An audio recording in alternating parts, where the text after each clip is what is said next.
E Ah, você acha que no Brasil a insuficiência cardíaca é tratada de maneira, global, correta? Ou você acha que tem muito hipertenso maltratado no Brasil, ou que não sabe que é hipertenso e não consegue tratar? é extremamente importante essa sua observação. A hipertensão é uma doença silente, né, e que se o indivíduo não vai regularmente ao seu médico, e a qualquer médico, e a qualquer profissional de saúde, e peça para ele verificar a sua pressão, mas principalmente quando você é um indivíduo adulto com mais de 40 anos. Se você é uma criança, um adolescente, 1 a cada 2 anos, eu diria a você que todo mundo deve ter sua pressão arterial medida. As mulheres na gravidez é fundamental ter isso medido. Então, cada vez mais a gente vai tendo dispositivos vestíveis e também verificam a pressão arterial. Sim.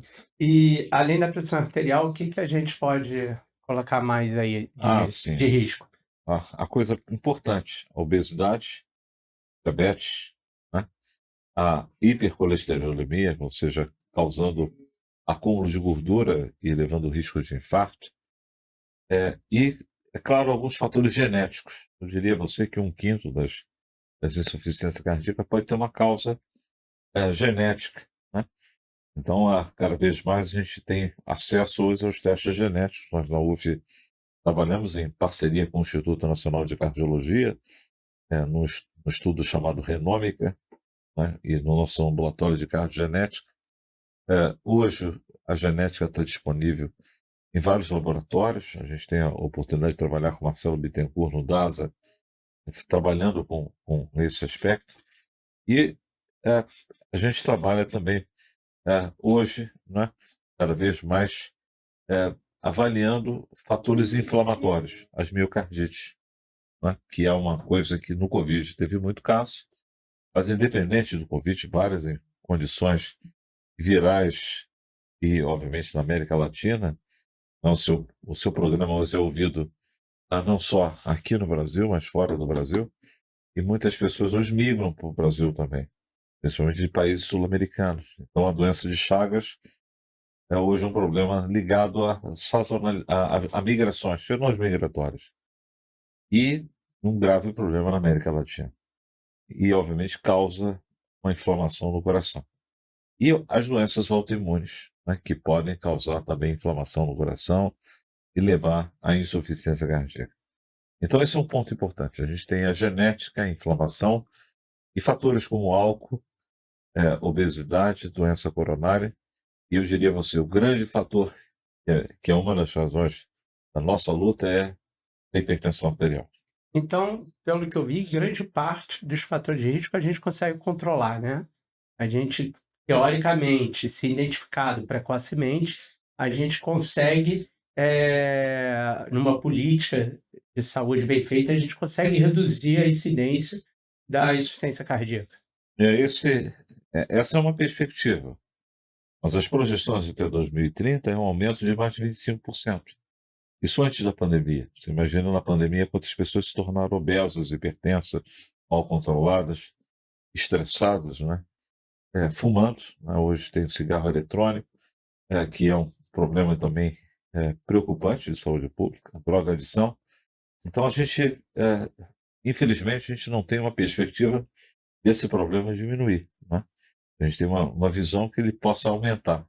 E também é uma doença do envelhecimento. O envelhecimento também vai levando o aumento da doença cardiovascular em homens e mulheres. Então, é importante a gente trabalhar sempre do ponto de vista de detectar precocemente esses fatores de risco cardiovascular e atuar, né, controlando a obesidade, a hipertensão, diabetes, a hipercolesterolemia e principalmente combater as fake news, né?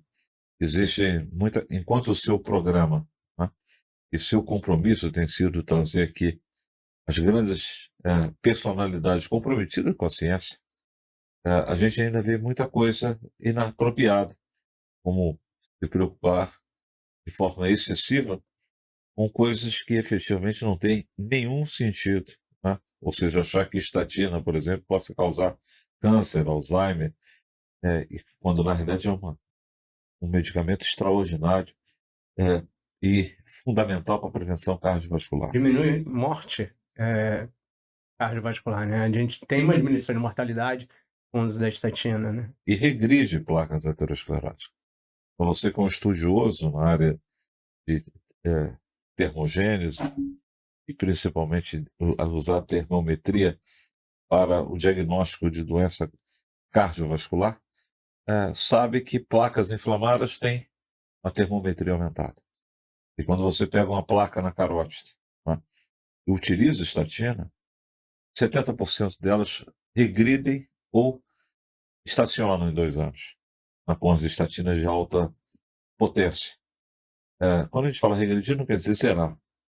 Então, isso é extremamente importante. Você tem medicamentos que são seguros, hoje já de um custo aceitável, e por desinformação, né, isso é importante, e por isso eu estou aqui, né, muito para poder levar aquilo que a gente identifica como o pensamento científico na área da cardiologia, que é a área que mais mata, né, no Brasil, no Rio de Janeiro, na América Latina, no Hemisfério Sul, no mundo, as doenças do coração. Então a gente tem que trabalhar a desinformação, e uma coisa importante também é sobre vacina. Então, meus pacientes, eles são orientados para fazer a vacina da gripe, a vacina da pneumonia, né? Publicamos, né, esse ano no American Journal of Cardiology, no American Journal of Medicine, uma revisão sistemática de dois alunos do MD-PhD da UF, mostrando que ao se vacinar contra a gripe, a gente reduz o risco de infarto. Então isso é importante, porque a gente diminui a inflamação. Então a vacinação, ela é extremamente importante ela ser utilizada, né? Os riscos são diminutos em relação aos benefícios que você, ao evitar uma infecção, você pode fazer com que placas que possam estar presentes, elas entrem em inflamação e estabilizem agudamente, e levem a trombose, infarto, AVC e morte cardiovascular.